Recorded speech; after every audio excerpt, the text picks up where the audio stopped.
sometimes as comic fans, we just cannot catch a break in one month. So far in the month of February, we've had the following things become made perfectly clear. 1. Green Lantern the Animated Series and Young Justice Invasion are ending at the end of this season. I actually enjoy the Green Lantern animated show. It's good. It's not perfect, but it's pretty good. Having watched Young Justice, the more I watch it, the more I go, man, I almost want to read Blue Beetle. I kind of like the character, and I was a huge fan of Ted Kord in the past, and I was like, having this sort of role is actually pretty interesting.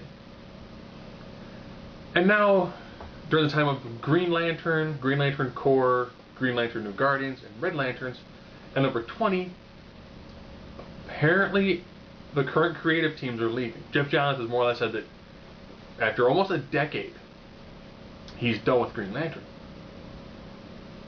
Some people say he stayed on too long. Other people said, that if he finishes, if Wrath of the First Lantern is what he wanted to finish off on, he should finish it and be absolutely happy with it. To be honest, before Rebirth, I was a trade buyer. Yes, flame away, flame away. And with Rebirth, I actually began becoming a monthly subscriber to comics again.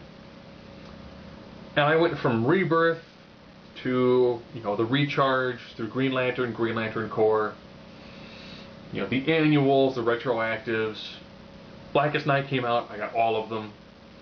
I've got 3 volumes right there that are bound that are Blackest Night. Brightest Day, same thing. I got almost everything that had the banner on top of it.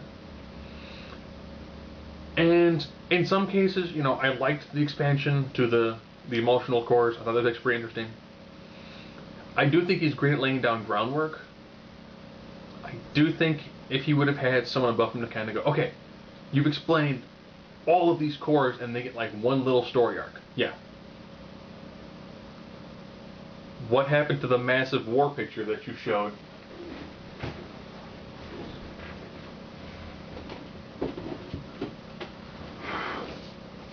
During the Sinestro Corps War. You might notice this is actually the original version because the Orange Lanterns have other colors on them.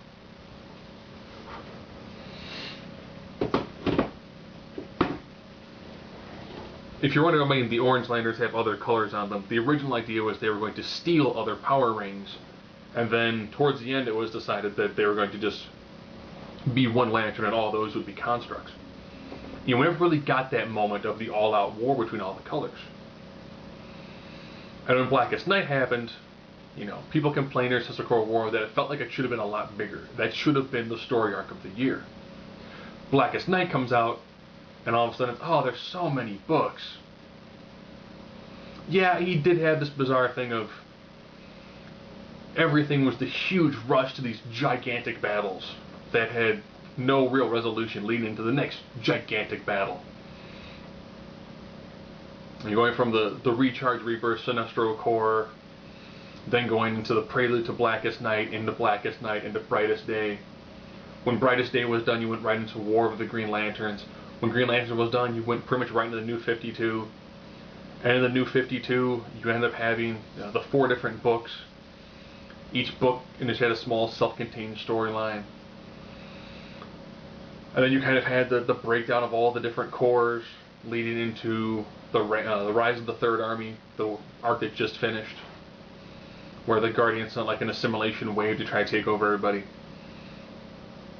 And it ends with this massive battle where essentially the new Guardians, led by, spoiler alert, White Lantern Kyle, Atrocitus, spoiler alert, using his army of manhunters, John and, spoiler alert, the reformed Mogo, fighting their way through and destroying an absolutely massive, like 1/3 size of the universe army, to then break out the First Lantern, which would be John's last story arc. It's been a lot of just big, huge stories. Oh, I almost said, I love that Volthoom, which was I know that's what the ring from Power Ring of the Crime Syndicate used to say, and it was initially a mystic monk who was in control of the magical ring. Yes, so Volthoom related to Power Ring, Crime Syndicate of America, who is a hybridized villain of Hal Jordan and Alan Scott. So it is sad to see him leave. Depending on how the next crew is, I could probably have a hard break from comics. Now, if I were to pan around this room, there's shelves that are just dedicated to Green Lantern binds, including the full runs of certain characters. If you look behind me on this side, just blankly, you can see that there's some stuff here. I'll pivot the camera a little bit over this way. So you can tell there's a whole bunch of other Green Lantern stuff. If I were to move this around the room more, you of course would see that there's, the wall behind me is predominantly Green Lantern artwork. Well, I guess I can go over here. Again, you've got more Green Lantern related things. So, could this be a time for me to do a hard break from comics? Potentially. You know, could I fall back into a trade paperback style? You know, if DC didn't suck when it comes to their TPB schedule, probably.